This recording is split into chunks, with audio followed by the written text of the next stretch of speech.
Vijay CM అయ్యారు, happy. ఆయన fans double happy. ఈ విషయంలో అయితే పొలిటికల్ ప్రత్యర్థులకి కాస్త బీపీ ఉండొచ్చు. కానీ ఈ సోషల్ మీడియా బ్యాచ్ ఉన్నారే, వాళ్ళు ఆ ఇష్యూని అక్కడితో ఎందుకు వదిలేస్తారు? రజనీకాంత్ని, పవన్ కళ్యాణ్ని ఇందులోకి లాగి ట్రోల్ చేశారు. ఈ దెబ్బకి మంటెక్కిపోయిన రజనీకాంత్ సూటిగా సుత్తి లేకుండా పాయింట్ టు పాయింట్ కౌంటర్ ఇచ్చారు. ఇటు పవన్ కూడా ఏపీ రాజకీయాల్లో తమిళనాడుని పోల్చకండంటూ ఘాటుగానే కౌంటర్ ఇచ్చారు.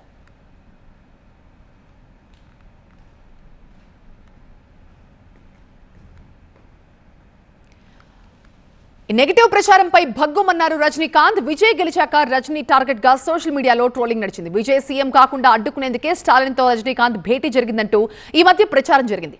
తనపై విమర్శలకి కౌంటర్ ఇచ్చారు రజనీకాంత్. తాను స్టాలిన్ ని కలుసుకోవడంలో ఎలాంటి దురుద్దేశం లేదన్నారు. స్టాలిన్ తనకు మంచి ఫ్రెండ్ అని, స్టాలిన్ ని పరామర్శించేందుకే కలుసుకున్నట్లుగా రజనీకాంత్ చెప్పారు. தேர்தல் முடிவுகள் வந்த உடனே நான் ஸ்டாலின் சாரை போய் பார்த்தது. அது கொஞ்சம் விமர்சனங்கள் வந்தது. ஸ்டாலின் சார் அவர்களே என்னுடைய 38-40 ஆண்டு நண்பர். எங்களுடைய நட்பு கொள்கைகள் அரசியலுக்கு அப்பாற்பட்டது. ஜனநாயகத்தில் தோல்வி வெற்றி சகஜம். இருந்தாலும் ஸ்டாலின் அவர்கள் அந்த குளத்தூரில் தோத்தது எனக்கு கொஞ்சம் சங்கடமாக இருந்தது. அதுக்காக ஒரு நண்பனுங்கிற முறையில், நட்பு முறையில் அவரை போய் நான் பார்த்தேன்.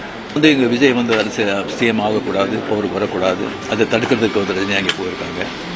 வேறு ஏதோ 2 பெரிய பார்ட்டியை சேர்க்கணும்னு சொல்லி பேசுகிறாங்க அப்படின்னு சொல்லி விமர்சனங்கள் வெளியே வருது. அந்த சூழ்நிலையில் நான் அதெல்லாம் பேச முடியும். அப்படி பேசுகிற ஒரு தரங்கெட்ட ஆள் ரஜினிகாந்த் இல்லை.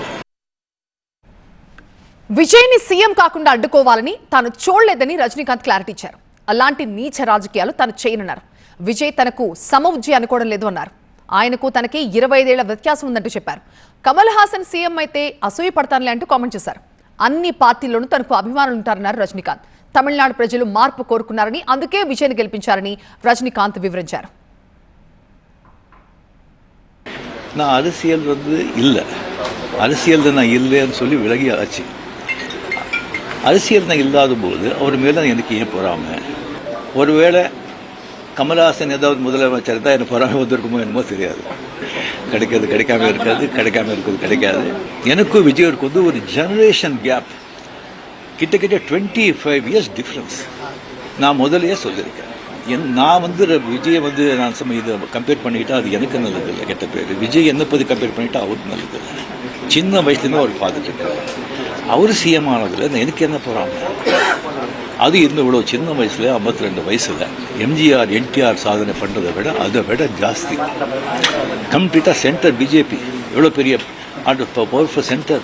இங்கே 2 பெரிய கட்சிகளை எதிர்த்து தனி ஆளை ஜெயிச்சிருக்காங்க. அது நம்ம சினிமா இண்டஸ்ட்ரியில் இருந்து. எனக்கு அது பொறாமை இல்லை, ஒரு ஆச்சரியம் கலந்த ஒரு சந்தோஷம்.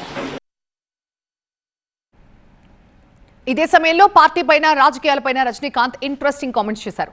ప్రస్తుతం రాజకీయాలతో తనకి ఎలాంటి సంబంధం లేదన్నారు. 2021లో పార్టీ పెడితే ఖచ్చితంగా గెలిచేవాడని రజనీకాంత్ చెప్పడం ప్రాధాన్యం సంతరించుకుంది.